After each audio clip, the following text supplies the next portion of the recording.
புரட்டாசி மாதம் சொன்னாலே அது பெருமாளின் அருளை பெறுவதற்கான மாதம் தான் சொல்லணும். அதிலும் புரட்டாசி சனிக்கிழமை பெருமாளின் அருளோட நவகிரகங்களின் அருளையும் பெற்றுத்தரக்கூடிய காலமாகும்.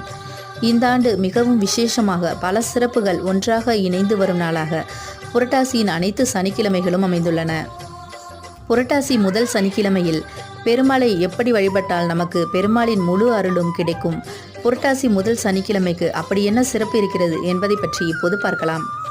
புரட்டாசி மாதமே சிறப்பானது என்றாலும் அதில் வரும் அனைத்து சனிக்கிழமைகளும் மிக அற்புதமானவையாகத்தான் அமைந்துள்ளன. புரட்டாசி மாதம் முழுவதும் விரதமிருந்து பெருமாளை வழிபட முடியாவிட்டாலும் புரட்டாசி சனிக்கிழமைகளில் மட்டுமாவது விரதமிருந்து பெருமாளை வழிபட்டால் புரட்டாசி மாதம் முழுவதும் விரதமிருந்த பலன்கள் கிடைக்கும்.